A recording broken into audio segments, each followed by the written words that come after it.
On October 23, 2010, Jayson Werth played his last game with the Phillies, a 3-2 loss that closed out the National League Championship Series. Signed off the scrap heap before the 2007 campaign, Werth had been a Philly for 4 seasons, winning the everyday right field job in mid-2008 and holding it for 2.5 tremendously productive years. As a free agent that winter, he landed an eyebrow-raising 7-year, $126 million contract from the Washington Nationals, where he would spend the remainder of his big league career. More than 8 years later, another outfielder came back from Washington. Barring something unforeseen, Werth's former Nationals teammate Bryce Harper will head out to right field on March 28 to begin his record contract with the Phillies. Stretching back to Werth in 2010, Harper will be the Phillies' 10th opening day right fielder in as many years. Given the 13-year duration of his deal, Harper figures to stay out there for a while. In doing so, he will stop a revolving door that has seen 43 men, a witch's brew of former All-Stars and top prospects, head cases and whodats, play the position for the Phillies in between. This is their story. 2011 opening day starter, Ben Francisco. Most appearances, Francisco, 55 games. Others, John Boker, 1, Dominic Brown, 52, Ross Gload, 3, John Mayberry Jr., 10, Brandon Moss, 1, Hunter Pence, 53, total, 7. The Phillies let Werth go in part because they thought, not unreasonably, that they had solid options to replace him, 2 decent youngish players in Francisco and Mayberry, who could keep the spot warm for top prospect Dom Brown. In midsummer, enjoying a comfortable division lead behind their all-world rotation, GM Ruben Amaro upgraded with his last big white whale trade for Astros star Hunter Pence. Sort of a cross between Gumby and Superman, Pence played very well for the Phils after the deal, 2.3 BWAR in just 54 games, until the playoffs. 2012 OD, Hunter Pence. Most Pence, 101 games. Others, Brown, 38, Michael Martinez, 4, Mayberry, 3, Lance Nix, 10, Jason Pretty, 1, Nate Shearholtz, 28, total, 7 grand total, 11. Pence figured to be a multi-year solution, but when the Phils reached the end of July seemingly buried, Amaro dealt both him and Shane Victorino in an unsuccessful attempt to restock the cupboard.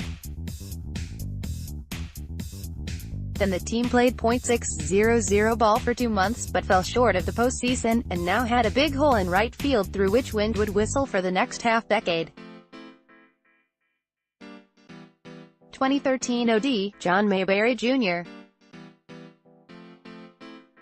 Most, Mayberry, 79, others, Roger Bernardina, 12, Brown, 2, Ezekiel Carrera, 5, Martinez, 1, Nix, 25, Darren Roof, 29, Casper Wells, 2, Delmond Young, 64, total, 9 grand total, 16. It's not like the Phillies haven't had pedigreed guys in the pasture to break up the flow of all those itinerant Bernardinas and Nixes. Delmond Young was a first overall draft pick once upon a time, and he played 2013 at his actuarial peak age of 27. Over the course of his career as a ballplayer, he was a staggering disappointment. As a human being, he was considerably worse. The Phillies released him in mid-August, and 2 years later he was out of MLB altogether. 2014 OD, Marlon Byrd. Most, Marlon Byrd, 149, others, Tony Gwynn Jr. 3, Mayberry, 5, Grady Sizemore, 12, total, 4 grand total, 19. 2014. The last gasp of delusion, the last ride of the graybeard Phillies. This was the spring they had Bobby Abreu in camp as a non-roster invitee. He didn't make the team, but another early outs Philly mainstay, Marlon Byrd, returned and even slugged a team-high 25 homers. Joining Byrd in right, and in the pedigree club, were former All-Star Grady Sizemore, and son of a Hall of Famer Tony Gwynn Jr. Mayberry, whose 6-season run with the Phils finally ended with a deadline day trade to the Blue Jays of which I have utterly no memory. 2015 OD, Grady Sizemore, 28, most, Jeff Franker, 85, others, Aaron Aldair, 11, Brian Bogusevich, 14, Brown, 50, Ben Revere, 12, Darnell Sweeney, 1, total, 7 grand total, 24. By 2015, the organization had committed to a rebuild, beginning a 4-year sift through discount bins and prospect aisles in search of talent. Franker was by no means a good player. He turned in a -1.0 BWAR for the year, but he did bring a can-do attitude with all those fouls. And I guess his debacle of a pitching appearance really speeded Ryne Sandberg's richly deserved dismissal. Also, if my life depended on it, I wouldn't have been able to tell you that the Phillies once employed someone named Brian Bogusevich. 2016 OD, Peter Borges most, Borges 115, others, all there, 42, Tyler Godel 12, Cedric Hunter 2, David Locke 11, Jimmy Paradis 19, Roman Quinn 4, total, 7 grand total, 30. Borges was one of Matt Klentak's personifications of the search for marginal value, a player who'd shown promise as a young regular with the Angels before getting bumped aside for a guy named, checks notes, Mike Trout.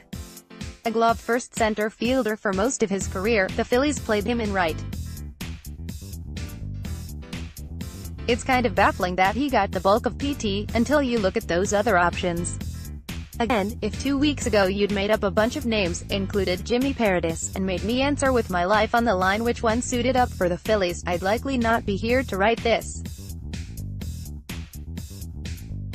2017 OD, Michael Saunders, 52, most, Nick Williams, 58, others, all there, 50, Pedro Floriman, 2, Ty Kelly, 3, Yunsu Kim, 11, Daniel Nava, 9, Cameron Perkins, 12, total, 8 grand total, 37. Saunders was another decent idea turned awful outcome.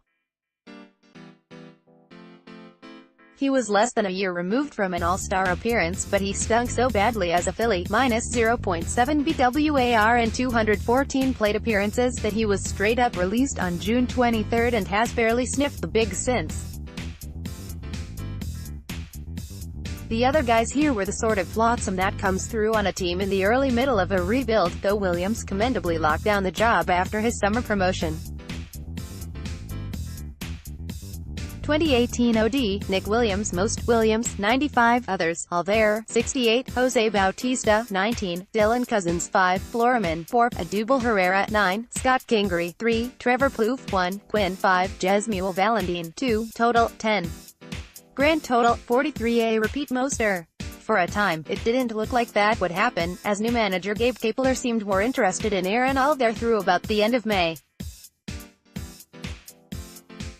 But the numbers ultimately told, and Williams turned in most of a solid season with the bat for most of the summer before a miserable last month dragged his overall line down.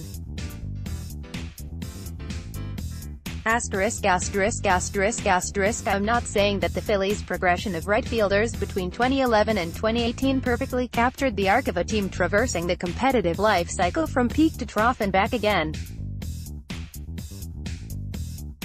But at the least, what went on at position 9 on your scorecard seemed to track the team's overall status pretty closely, trying to keep the good times rolling with the Pence trade, the Delmond Young pickup and Marlon Byrd's encore, the despairing shrug of Sizemore, Franker, and Borges, attempting a shortcut with Saunders, and finally finding some hope with Williams, who likely would have broken the opening day streak in a world where Harper went elsewhere. And now it's start time, the most recognizable player in the game, on the biggest deal in baseball history, doing his thing for the Phillies on a deal that could outlast our society itself. When you find yourself wondering what you did to deserve this, just close your eyes and think of Lance Nix.